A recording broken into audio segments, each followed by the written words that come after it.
Welcome to Revenge Chronicles. Welcome back to our channel, dear viewers, and a special welcome to those discovering us for the first time. Today's story will take you deep into the darkest corners of family betrayal, where love becomes manipulation and truth becomes the ultimate weapon. This is a tale that will shake you to your core, so settle in as we uncover a deception so profound it spans nearly 2 decades. I was 17 when they told me I had no choice.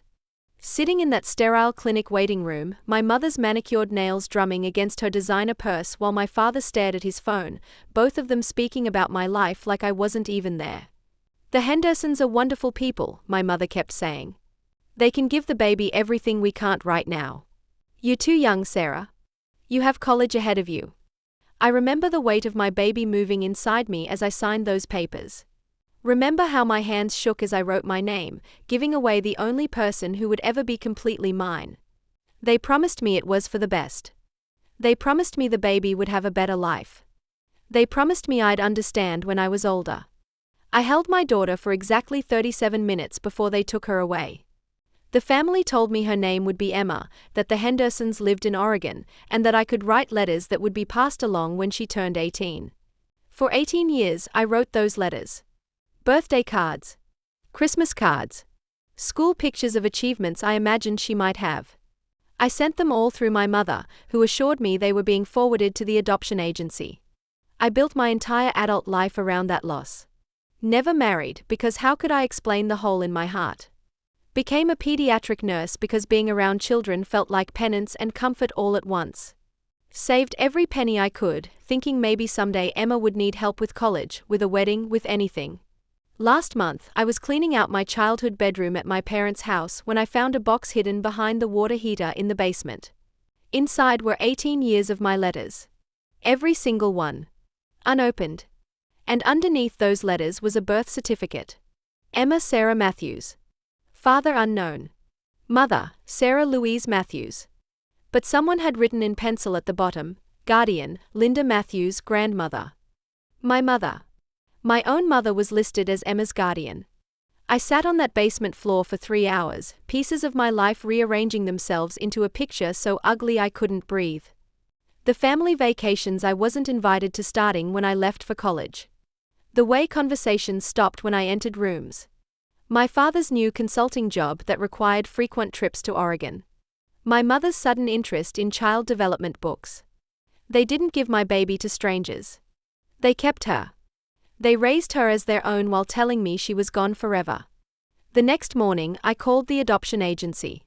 "I'm sorry, Ms. Matthews, but we have no record of handling your case," the woman said gently. "Are you certain you worked with our agency?" I hung up and immediately called a private investigator. 3 days later, he called me back. "I found her," he said.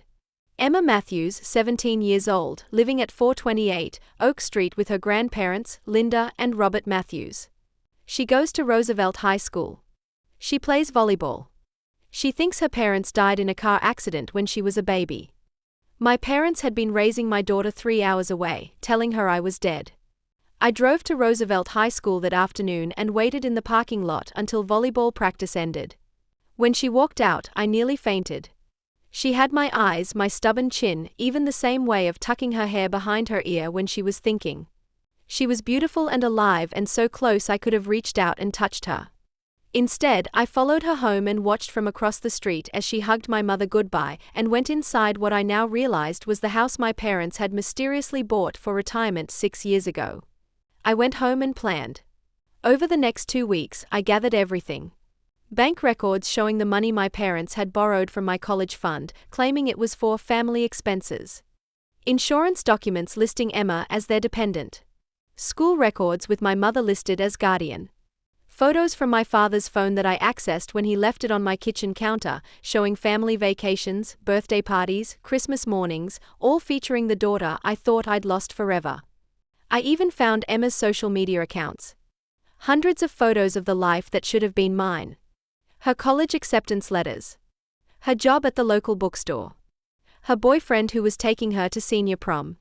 She was everything I'd dreamed she'd become, but she'd become it believing I was dead. The family's annual Thanksgiving gathering was at my aunt's house this year. The whole extended family would be there, including some family friends and Emma's boyfriend's parents, who had apparently become close family friends over the years. Perfect. I spent the morning of Thanksgiving setting up a slideshow on my laptop. 18 years of letters I'd written to a daughter I thought was lost. Photos of the bank documents. Screenshots of the adoption agency that didn't exist. Copies of Emma's birth certificate showing me as her mother. And then I drove to my aunt's house with my laptop and a projector I'd rented. I walked into that dining room where my entire family was gathered around the table, including Emma, who looked up at me with curious but friendly eyes. My mother went white as a sheet. "Sarah," my father started, standing up slowly. "What are you doing here? We thought you were working today." "I was," I said, setting up the projector while everyone watched in confused silence. "But I took the day off to share some family memories with everyone. Especially with Emma." Emma smiled politely. "I'm sorry, do we know each other?" My mother made a strangled sound. "Sarah, what are you doing?" "I'm introducing myself to my daughter," I said clearly, loud enough for everyone to hear. "The daughter you told me was adopted 18 years ago. The daughter you've been raising while telling her I'm dead." The room exploded. My uncle started shouting questions, my aunt gasped so hard she started choking, cousins were demanding explanations. But I only watched Emma's face as the truth settled over her like ice water. I turned on the projector. The first image was her newborn hospital bracelet, the one I'd kept in my jewelry box for 18 years. Then came the first letter I'd written to her. "My dear Emma, you're 3 months old today and I miss you so much I can barely breathe." "What is this?" Emma whispered. "These are the letters I wrote to you every week for 18 years, I said, advancing to the next slide. "The letters your grandmother promised to forward through the adoption agency. The adoption agency that doesn't exist." I showed them everything. The bank records. The fake documents.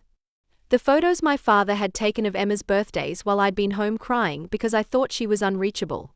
18 years of evidence that my parents had stolen my child and built their retirement dream around the granddaughter they'd convinced everyone was dead. Emma stood up so fast her chair fell over. "Grandma Linda," she said, her voice breaking. "Is this true? Is this woman my mother?" My mother was crying now, ugly sobs that shook her whole body. "Emma, sweetie, we can explain. We did what was best for everyone. Sarah was so young and we could provide for you and we thought. You thought you'd steal my baby and lie to both of us for 18 years, I interrupted. My father tried to salvage it. "Sarah, you have to understand, we never meant for it to go this long. We were going to tell Emma the truth when she turned 18. We were planning to bring you back together." "When?" I demanded. "At her graduation? Her wedding? When you needed someone else to pay for her college because your retirement fund is gone." That's when Emma spoke, and her voice was steady as steel. "Get out." "Emma, honey," my mother reached for her. "Not her," Emma said, looking directly at my parents. "You. Both of you. Get out of this house and don't ever speak to me again." "Emma, please, we raised you, we love you," my father pleaded. "You built my entire life on a lie," Emma said. "You made me believe my mother was dead. You made her believe I was gone forever. You stole 18 years from both of us because you wanted a do-over child for your retirement." My aunt, who had been silent through all this, finally spoke. "Linda, Robert, I think you should leave. Now." They left, my mother sobbing and my father trying to maintain some shred of dignity.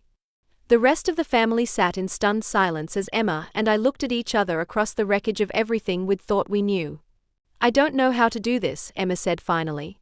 "Neither do I admitted. "But maybe we can figure it out together."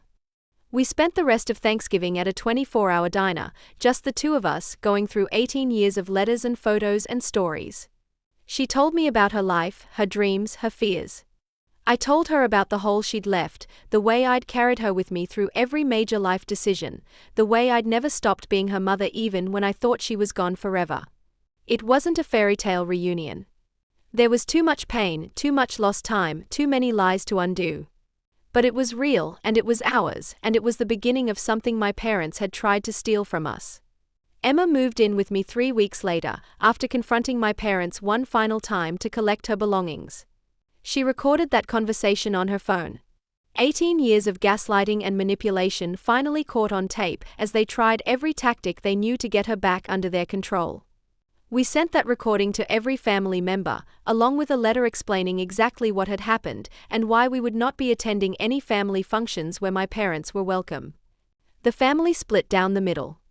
Half of them stood with us, horrified by what my parents had done. The other half insisted we were being too harsh, that family was family, that we should forgive and move on. We blocked them all. Emma and I built our own traditions. Our own holidays. Our own family, just the two of us figuring out how to be mother and daughter when we'd missed the entire childhood that should have bonded us. It wasn't easy. There were therapy sessions and difficult conversations and moments when the weight of what we'd lost felt unbearable. But we had something my parents never understood: we had each other, finally, completely, with no lies between us.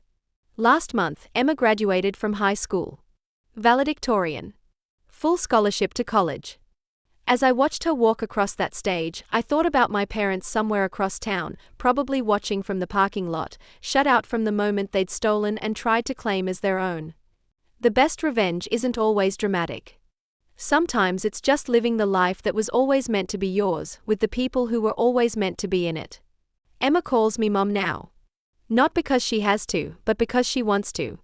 Because we chose each other, finally, after 18 years of being kept apart by people who thought love was possession and control was care. My parents have tried to contact us multiple times. Cards, letters, messages through other family members. Each one insists they were trying to do the right thing, that they deserve forgiveness, that family should stick together. We return them all unopened. Some betrayals are too fundamental to forgive, and some people prove they can't be trusted with the most precious things in your life. But Emma and I, we are building something new. Something honest. Something that belongs completely to us. And that's the greatest revenge of all, living the life they tried to steal, better and stronger because we chose it ourselves. Thank you for staying with us through this incredible journey of truth and reconciliation. Stories like these remind us that sometimes the most powerful revenge is simply reclaiming what was always rightfully ours. If this story moved you, please subscribe to Revenge Chronicles for more tales of justice and family truth. Until next time, remember, the truth always finds a way.